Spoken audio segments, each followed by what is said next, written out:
Hello and welcome to another episode of Disc Review. My name is Max Allen. Hey, I'm Matt. And today we're going to be covering something pretty extraordinary in my opinion. But first, let me tell you what. I ate some Sour Patch watermelons before this started and I've got a tummy ache. Well, this music's not going to help you with that, but it's really good and we're big fans of this artist. This is SayWeCanFly. I'm assuming that you learned of him through me, right? I don't remember actually. At this point, it was a long time ago. I don't know. Yeah, here's how I learned of this artist. Saw him live. He was opening for they were kind of pop punk back then. Set it off. What was this? 2015 maybe. Honestly. Wow. So, decently long time ago, but yeah, I mean, he was opening, and I didn't know who he was.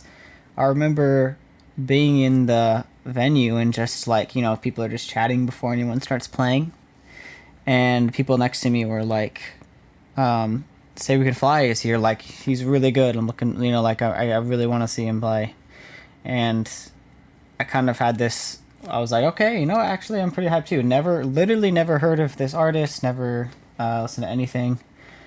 He gets on stage. He just absolutely kills it. I mean, he has the best stage presence I've ever seen.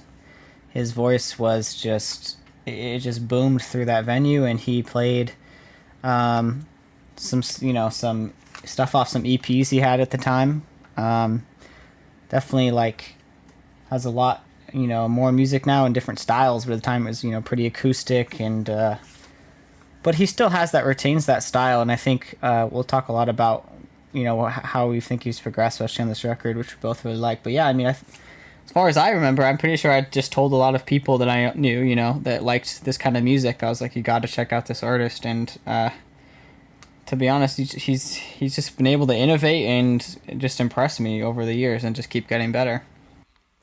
Yeah, you must have been the one that told me about him then.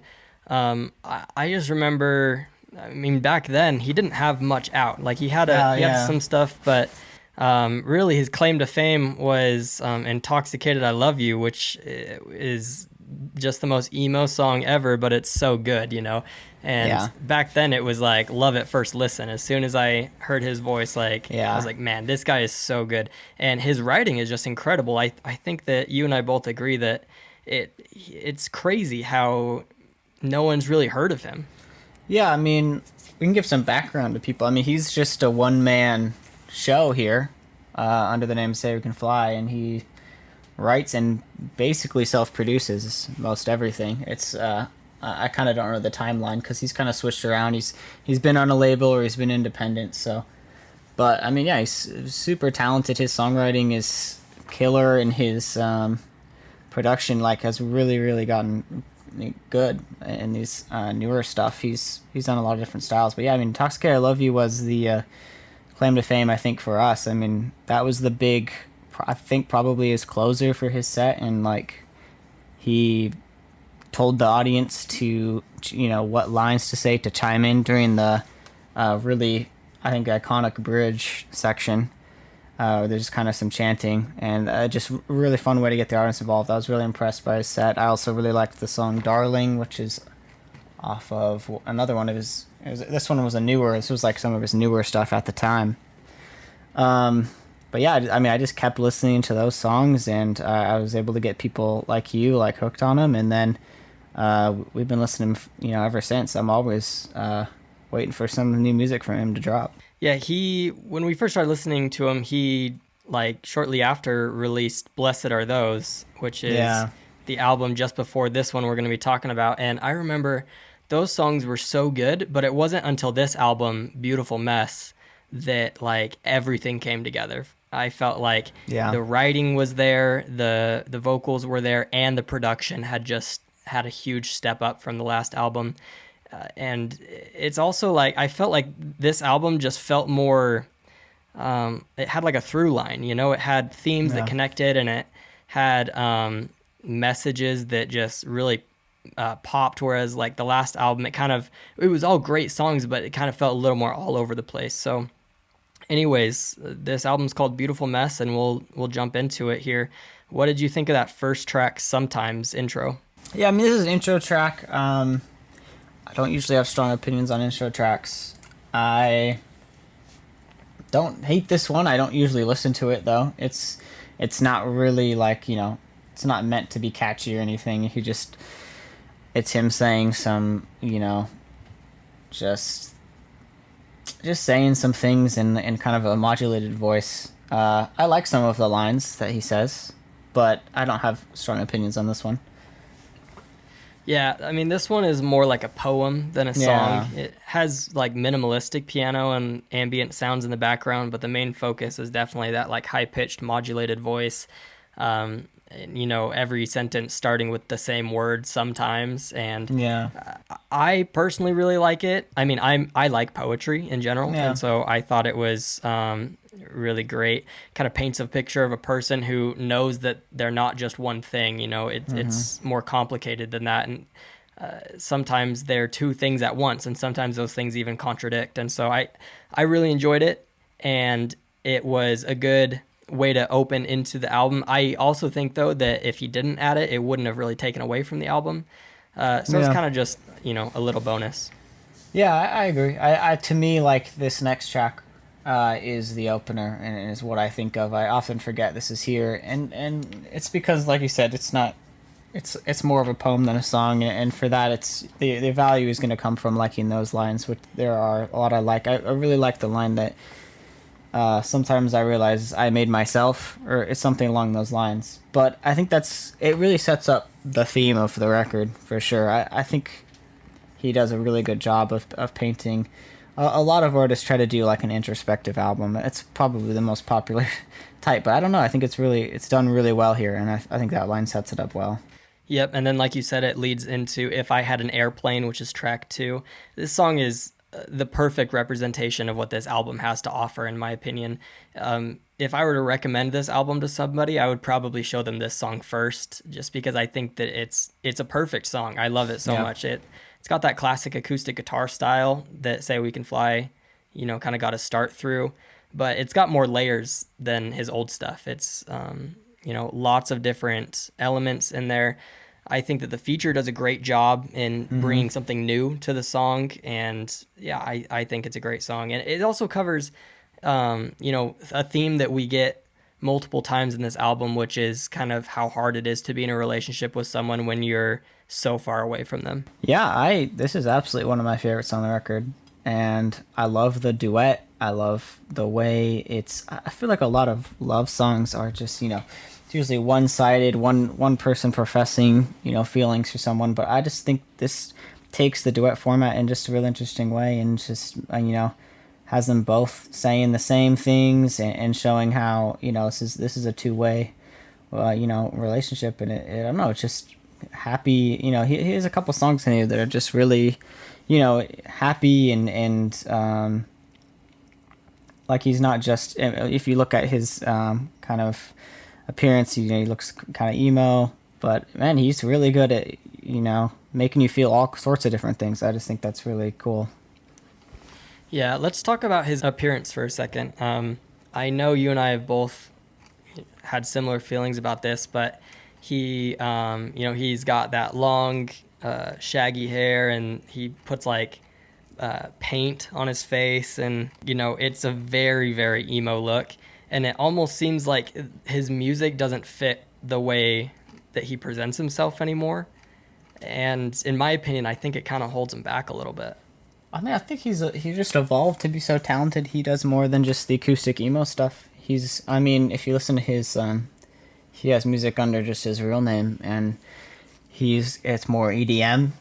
And I mean, he's been collaborating with like EDM artists a lot, and kind of, to me, branching into pop.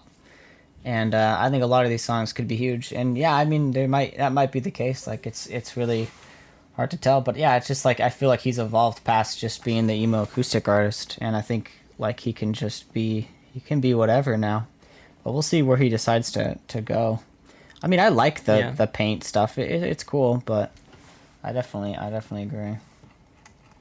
Well, the next song is Wavelength, and I don't know how, but somehow I forgot about this song. So when it came on through this playthrough, I was like so overjoyed.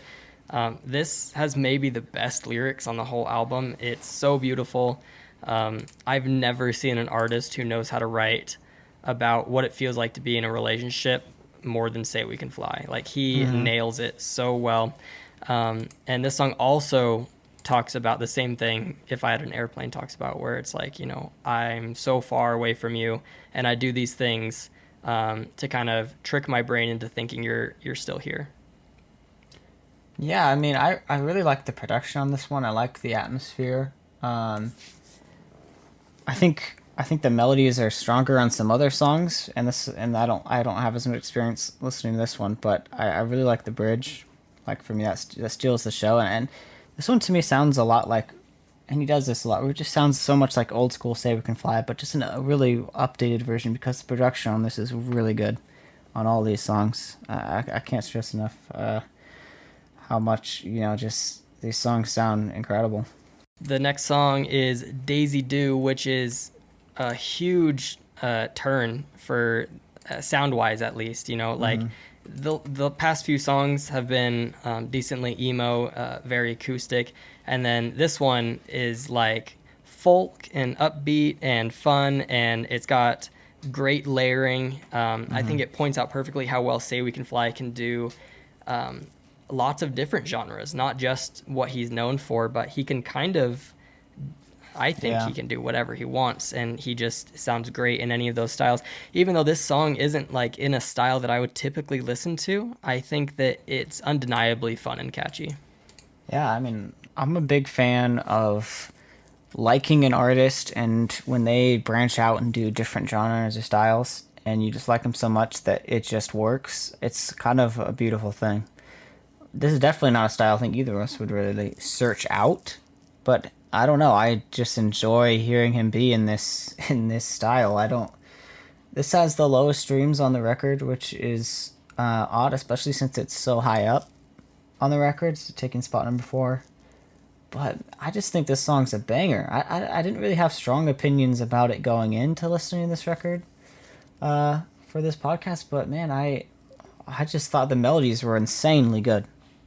And there's another folk song, later in the record that also just, I don't know how his melodies just work so well in this format.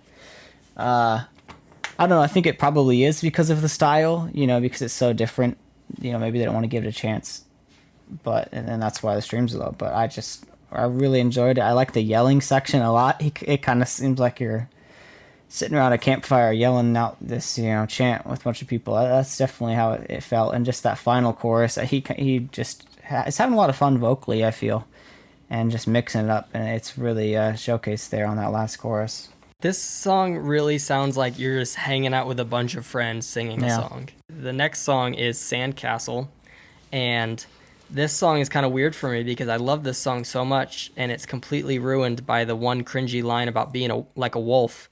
I think that wolf imagery has just been completely ruined by the whole like alpha male culture. Yes, it does. And like when he starts singing about being a wolf in the winter, I can't get into it, But the melody in the chorus is so strong. It's incredible. So it's weird because I want to listen to the song, but the lyrics just kind of take me out a little bit. Yeah, funny you say that. I have some notes about the lyrics. I mean, this is one of my favorite deep cuts off the record. Like you said, the melodies are really good. The production is really strong. And here's the thing about the lyrics in this one. I still listen to it because there's a couple lines that I think are so good. There's lines about they tell me loving will kill me, but I'll kill for love instead. And let me find it. I know that I'll be a martyr for all the loving that I did. Like, I just, those are really clever lines. But yeah, the wolf line, I don't know if it just hasn't aged well, and maybe it's just we have a lot of hindsight here. But definitely probably my least favorite line on the entire record, which is just very odd because I like some other lyrics here.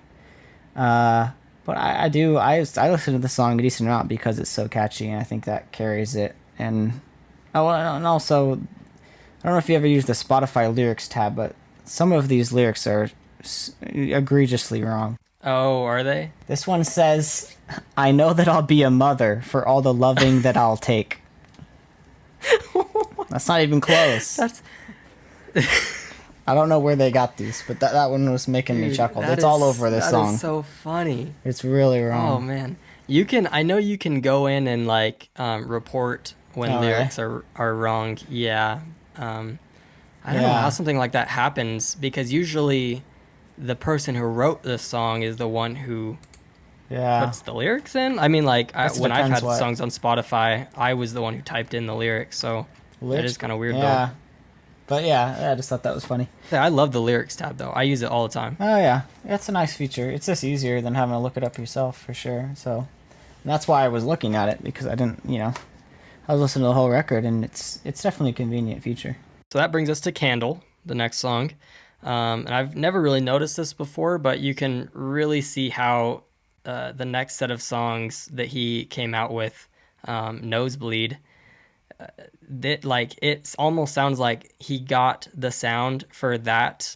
It was an EP, right? For that EP from Candle. Like you can hear those same sounds in Candle, and I'd never noticed that before. It's got some like electronic stuff in there. It's got like the voice is very auto-tuned and very layered, and so I was surprised to see that he was doing that style as early as this album. I never really made that connection. To me, like, the jump to that EP was big, but I don't know, but it didn't feel wrong. Like, it did feel very different, but I liked it a lot. And now that you're saying that, I absolutely agree. I can definitely, I know what you mean. I mean, that the modulated, vocal background effects are really done really well all throughout this record. It's even on If I Had an Airplane, which is an acoustic song. But done, I don't know, it just sounds really good. And he definitely, I agree. I think he figured out how to do that well here, and was able to make this departure for that EP, which I'm sure we'll talk about at some point. Yeah, I mean, he definitely knows his voice really well. He knows how to use it right. He knows how to edit it in the best way to get the sound that he's going for. Like, if you take the vocals on Candle and like put it next to the vocals on Daisy Do, they're so different, crazy different, but they both sound really good. He might be the best vocalist I listen to, in my opinion. He's incredible. He's great live. He sounds just flawless in everything he does. In my opinion, I've touted him as the emo Ed Sheeran. I don't know. I just see so many similarities in the way they're able to sing, and especially with he's mainly an acoustic artist, I think, known for that, and I don't know, that was just like a funny similarity I found. It definitely is a fair comparison. Like, the styles are so similar, yet they're it's strange what makes it and what doesn't. Not to say that SayWeCanFly hasn't like made it, because I think he's doing fine, but he's no Ed Sheeran. He's not literally number one. Big. Yeah. But their styles are so similar, and honestly, I think that their talent is very similar. Yeah, absolutely. After Candle, we go into Lucky to Know You, and this song honestly gives me chills every time I listen to it. It's such a strong addition to the album. The lyrics make me think about my own relationship in a whole new way, and it's one of those songs that leaves you feeling happy and sad at the same time because of how nostalgic it makes you feel. So yeah, what are your thoughts?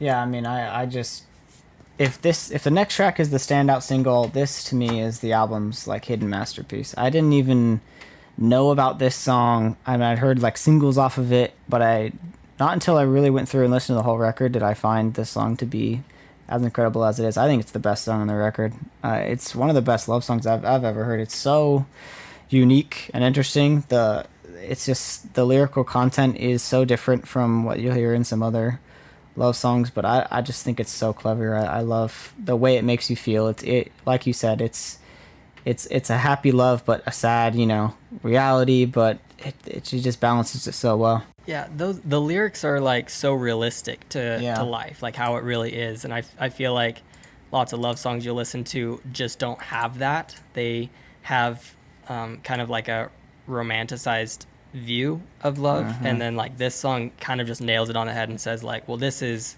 what I actually feel. And I think that it's incredible the way it does that. Yeah, I agree. This song just is. I didn't expect it. It's so insanely good. I didn't expect it from this record, and it's just absolutely just a masterpiece on this record for me. The next song is Someone Else, which you said this was the single, right? This is the most streams and the biggest single, I think, from this. And I think the first single. I can see why. I mean, this song absolutely tears me apart. It's so sad and painful. You can really tell that this song is about someone who has felt this, not just like a topic that they came up with, but it's like something that he went through, which is, it makes it all the more hard to listen to. It's like, it's a story about someone spending the night with a girl who he doesn't really care about, all the while thinking about the person that he actually loves.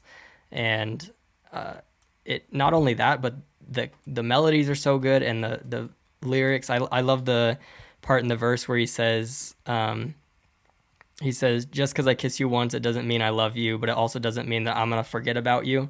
And the way he flips it in the next verse is just genius. Oh, yeah. This is the first track I heard off this record. This is like the single, and I just, knowing so much about his early work, this song blew me away. This is like Say We Can Fly at the top of his game. I mean, the verses are what really caught my eye. I love, like you said, they're so catchy and clever, and but when you get to that chorus, it is really emotional. There's a lot of power in that chorus, and I've just had this track on repeat for years. I just really like it, and I think if anyone wanted to listen to Say We Can Fly, I would recommend this and Pavement. Those are his two most popular songs, and I absolutely agree with that. Like, these are Say We Can Fly at the top of his game. This song was what got me into this record, and showed me like I gotta keep listening to what this guy's doing, because he's continues to improve. Yeah, like music is one of those things where you can listen to something over and over, but I would give anything to listen to this album for the first time again. Like, it's a great experience because of just how well it's crafted. The whole thing is real, and I love, especially this song has amazing lyrics. But that takes us to Honey, the next track, and this is also another one of my favorites here. It's got great lyrics. I feel like I say that about every song on this record, but they're just really clever. Like, I don't know what else to say. I love how happy the guitar sounds with the sad lyrics intertwined. It definitely is a little bitter, but also it's got that overtone of knowing that you're in the wrong and that the other person was right to leave you. So, I mean, I love that about it. Yeah, this is one of my most listened to songs. I didn't even know like it wasn't a single. I don't know how I even stumbled across this song, and I'd listened to it before. I even listened to the whole record for some reason and liked this one just because the melodies are so good. I mean, it might have the catchiest melodies on the record for me. I mean, this song is really, really good. I mean, it's a little folksy, but man, it's just some pop goodness for me. I really like this one, and I agree that it's got some interesting lyrics with just some of the happiest guitar he's ever put into his songs. Yeah, I really like the line, "Honey, I wish you the best, but actually I wish you still loved me like back then." It's so good. His lyric writing might be my favorite that I've ever heard. He's consistently really good. At this point, if you're listening to our review and if you've never heard of Say We Can Fly and you like haven't listened to this album, you need to throw it on. It's essential. It'll change your life. It's that good. The next song is Complicated, and this song has like strings in it, and I'm not really sure. Like, the strings are so well done. It makes me wonder like how he gets them in there. They're definitely not programmed. Like, there's no way they sound that good and they're programmed. Like, he must have paid someone to add in the strings, but they're hauntingly beautiful. I love them. This song sounds to me like it came off of his last record. I don't know. There was a lot of strings on that one, I felt. But this is definitely a certain... I feel like he's done this style sometimes, so I kind of like recognized this sound. Yeah, I like it. It's really beautiful. I think it has like as catchy of melodies, especially coming off of the past three tracks. That's pretty tough. Uh, so I haven't listened to this one as much, but yeah, it's a very beautiful sounding song. I wouldn't say that I've listened to it as much either. I think like this one and like the next few, Mm-hmm. I listen to a lot less, probably just because it's a pretty long album, and I don't always get through the whole thing. Um, I'll usually go from the top to Honey, and then if I have time, I'll keep listening. But Mm-hmm. um, yeah, I don't know. Like, not that the rest of the songs are bad, but I think that a lot of them aren't as catchy. The next one, in the shadow. I don't know. I don't even really know what to say about this song because most of it's in another language, and I couldn't really figure out what language it was. Were you able to figure that out? No, I didn't. I didn't look into it. I know that track number 13 has some Irish. I think "I Love You" in Irish, Ma- but I don't. I don't know what's going on in this song. I haven't listened to what "Complicated" and "In the Shadow." 10 and 11 are the ones I've listened to the least. I mean, this is a normal place on the record for things to, for it to dip and then come back. Because I do think it comes back. For me, I have some standouts on this record that I think are the best, and I think it comes back with "Here's My Heart." "Here's My Heart" was a single for sure, and in the streams show it. But just to close up on "In the Shadow," I think when they are singing English, it's a really good melody, and I do like it. But yeah, I usually won't. I'll only listen to this if I'm looking for an atmospheric instrumental experience because it's the vocals are pretty in the background, and yeah, mostly not in English, which is fine. But yeah, it's definitely a different kind of song. I think there's only one line in the song that is English, and they play it a few times, but it's let's see. It says, "Will you love me when I'm gone, when it's all said and done?" I think is the only English in there. So Yeah. I assumed that maybe the rest of the song was him saying that in a different language, but I mean, I really couldn't figure it out. Yeah, we haven't put in the work there to figure that out. Gotta hop on Duolingo, and then after that, Yeah, there you go. I'll tell you what it means. But yeah, I mean, track number 12 is "Here's My Heart." I think this is one of the best songs on the record. I just think the melodies are so good, and I'm surprised this song hasn't been written. It's so clever, and the melodies are so catchy. But yeah, I really like this one. Yeah, after a couple songs with like a different style, it really brings it back with that classic acoustic guitar and soft vocals. Yeah. It's got some surprisingly fast drums in the chorus. I don't know if you noticed that. Yeah. They're kind of quiet. They're in the background, but it's like someone's going crazy Very on the cool. toms in the background. But it doesn't like overpower the chorus because of the way it's mixed in there. I think that this song has a lot to offer the album for sure. Yeah, I think I've also always kind of thought that the placement of songs on this record is a little different than I think we've come to expect. Putting this song all the way down here feels kind of strange. Yeah, another artist probably would have swapped this one out for like Wavelength or Sandcastle or something, or Candle probably, just because they're like, wanting to put the heavy hitters right up front. Yeah, exactly. And then you've got the two best songs probably in 7 and 8. I just thought that was pretty interesting. That is interesting. But can move on to track number 13. Yeah. Tom AI. Tom AI.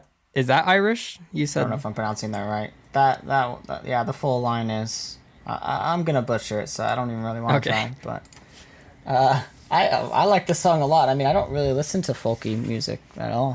In fact, I dislike it. But this just works for me. I don't know. This might be like his happiest song ever.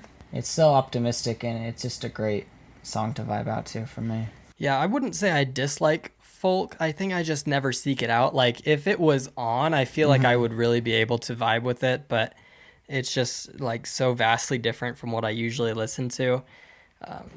This might have one of my favorite instrumentals. It's pretty much no layers, honestly. It's very simple. No. but I just love the way it's put together. And yeah, I mean, I don't listen to it as much just because it's kind of in that dead zone for me. But I think that the album really shines here at the end song, which is Shallow. And I mean, maybe you can talk about it first, but I just think that this one is, a perfect closer. Yeah, this might be one of the best closers we reviewed, to be honest. I mean, and I didn't even know this until I was looking at his page today, but this was a single. A closer for a Which single? is, That's crazy. yeah. But I guess I kind of get it. Like, it's very classic Say We Can Fly. It is. This is kind of what I feel like fans expect, and I get why, put that out. It's a longer song. It feels intentionally like a closer to me, for sure. But yeah, I mean, it's just got some great production and melodies, and this is a good sad, little like sad kind of big closer for me. Yeah, that's crazy that he released this as a single. I mean, it's 6 minutes long. I've never heard of someone releasing a single like that. But I mean, I love this song. It's so good. It's got some of the best lyrics, best melodies. It kind of does remind me of his last album, Blessed Are Those. It's got, a very similar feel, which honestly, if you're going to release some singles before you release this one, you might as well release something that kind of bridges the gap between your last album and this new one. And I think that, that's a great choice. So yeah, this song almost brings a tear to my eye after I've listened to it at the end, because it brings the whole album together, which is exactly what a closer should do. Oh yeah, I agree. This is a great closer to one of my favorite records ever. Very, very glad I stumbled upon Say We Can Fly, just, going to a live show. I mean, that's a great way to find artists, and he's been on repeat ever since. I've liked basically everything he's done. And he's done tons of different things. He's done Christmas albums, music for movies, and a lot of features now, especially adapting to the new Spotify scene. But yeah, if you are just in Say We Can Fly, I couldn't recommend him enough. I hope he keeps getting more and more, more fans and more support. Yeah, especially with like the new stuff he's doing, because like this is definitely my favorite album of his and my favorite collection of songs. But I'm very hyped about the direction that he's moving and the type of stuff that he's been putting out. So yeah, any support you can give this man, give it to him so that we can get more of that good, because it's incredible. I hope that we can talk about his EP coming up here soon, because that's also incredible. Yes, definitely look for that. Yeah, I mean, I feel like he just perfected his craft on this record, and the reason why I'm 100% down with him just moving directions a little bit is because he did it perfectly, and I don't feel like you need to keep doing the same thing over and over when you've gotten this good at it. And he's so good at some other things. I love, honestly hearing him, especially, he's featuring on some EDM tracks. His voice is so good. He can just be just an insane vocalist on some really good tracks, and he's killing it right now. And I look forward to, he says he's got new music coming out, so any Say We Can Fly fans, looks like we got some on the way. That's definitely the beauty of the album, because like nowadays people still make albums, but the way to make money is big singles, short EPs, bite-sized content. And this album, I mean, you said it yourself, like it gives you closure when you finish it. It's like it starts with the sound and it finishes with that same sound, and by the time it's over, you feel like you have the perfect amount of what you were given. Like you're obviously, we always want more good music, but you don't feel like, oh, I need him to make more of exactly this. No, he already gave us an album that was perfect for that, and I'm fine with him moving on because I've been given closure to that sound.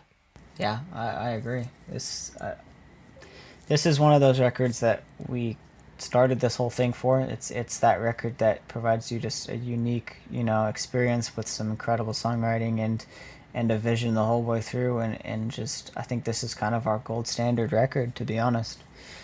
what we look for and what we like to talk about. Yeah, I mean, if we could even get one person who's never heard of Say We Can Fly to like listen to one of his songs, I think that we are meeting our goals for this podcast. So that's all I really want, is to share some music with people.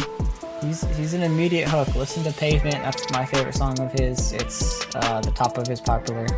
I think I find it hard to believe you can listen to that and not be immediately hooked by what he offers. He's got a great voice and some great songs.